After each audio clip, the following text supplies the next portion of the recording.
नमस्कार मित्रांनो, आजच्या तारिणी मालिकेच्या भागात भावना, सस्पेन्स आणि मोठ्या खुलासाची चाहूल अशा तिन्ही गोष्टींचा जबरदस्त संगम पाहायला मिळाला. एका बाजूला युवराजचं खोटं उघड होण्याची शक्यता वाढताना दिसली, तर दुसऱ्या बाजूला केदार आणि तारिणी यांच्या आयुष्यातील सर्वात महत्त्वाचा क्षण अगदी जवळ येऊन ठेपला आहे. चला तर मग आजच्या भागात नेमकं काय घडतं हे सविस्तर जाणून घेऊया. मित्रांनो, जर तुम्ही आपल्या मराठी मनोरंजन कट्टा चॅनलवर नवीन असाल तर चॅनलला सबस्क्राईब करायला विसरू नका आणि व्हिडिओला लाईक करून आम्हाला सपोर्ट नक्की करा. आजच्या भागाची सुरुवात होते ती तारिणीपासून. ऑफिसमधली कामं संपवून ती घरी जाण्यासाठी रिक्षा शोधत असते. तेवढ्यात तिला रिक्षा चालवत असलेली ज्योती भेटते. दोघींची खूप दिवसांनी भेट होते आणि एकमेकींची प्रेमाने चौकशी करतात. ज्योती तारिणीला तिच्या संसाराबद्दल विचारते.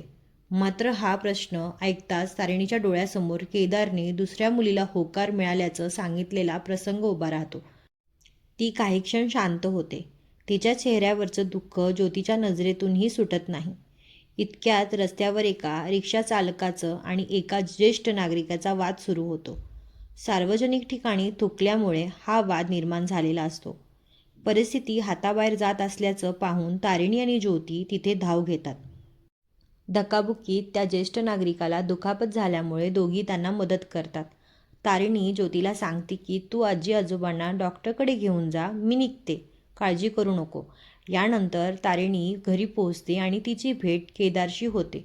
ती थेट त्याला विचारते, त्या मुलीला कधी भेटवणार आहेस? केदार हसत उत्तर देतो की ती वेळ आता फार दूर नाही, अगदी लवकरच.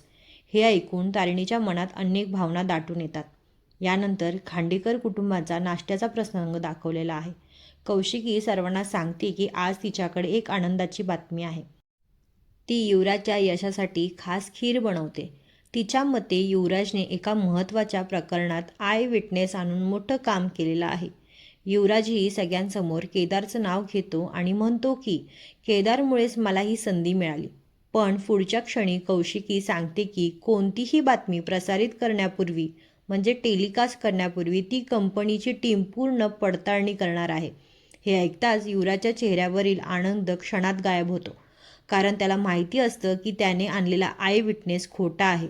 दुसरीकडे केदार आणि तारिणीलाही हे सत्य माहीत असल्यामुळे ते शांतपणे सगळं पाहत असतात. यानंतर ऑफिसमध्ये टेक्नो, फातिमा, कमांडो आणि कत्री यांच्यात केदार आणि तारिणीबद्दल मजेशीर चर्चा रंगते. ते म्हणतात की केदार सरांनी आत्ता तरी आपल्या मनातील प्रेम तारिणीला सांगितलं पाहिजे. पण त्याचवेळी कमांडो सांगतो की जोपर्यंत युवराज पकडला जात नाही तोपर्यंत या दोघांच्या आयुष्यात खरं सुख येणं कठीण आहे. टेक्नो तर मजेत त्यांच्या भविष्यातील मुलांबद्दलही बोलतो आणि वातावरण अगदी हलकं फुलकं होतं. यानंतर केदार घरी येतो आणि खूप चिंतेत असल्याचं दिसतं.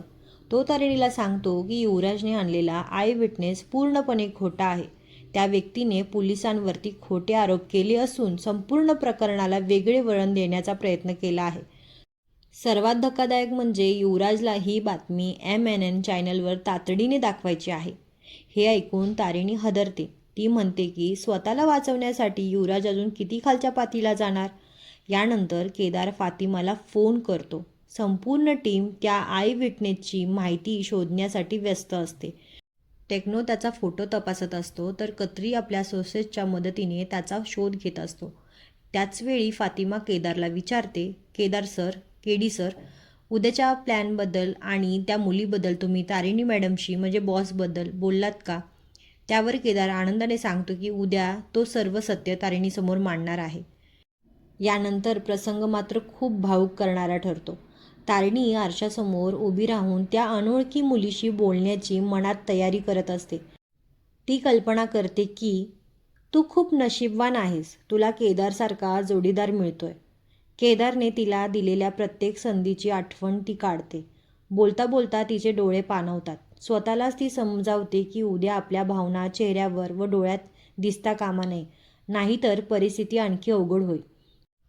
त्यानंतर ती केदारच्या आईच्या आठवणी म्हणून मिळालेल्या बांगड्या हातात घेते आणि ठरवते की या बांगड्या आता त्या मुलीला द्यायला हव्या, कारण तिच्या मते त्या बांगड्यांवरती खरा अधिकार त्या मुलीचा आहे.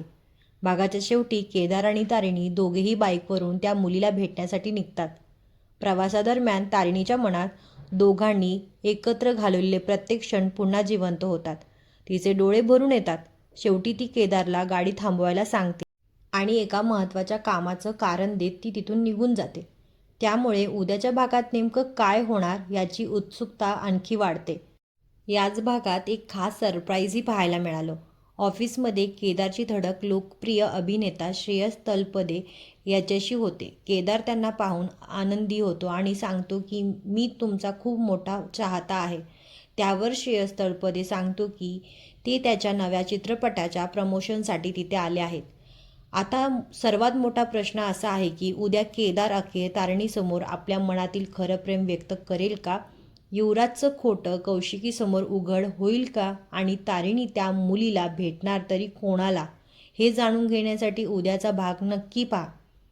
जर तुम्हाला आजच्या भागाचा हा सविस्तर रिव्ह्यू आवडला असेल तर व्हिडिओला लाईक करा, चॅनलला सबस्क्राईब करा आणि आजच्या भागाबद्दल तुमचं मत कमेंटमध्ये नक्की सांगा. धन्यवाद आणि चॅनलला सबस्क्राईब करून आम्हाला सपोर्ट नक्की करा. थँक्यू.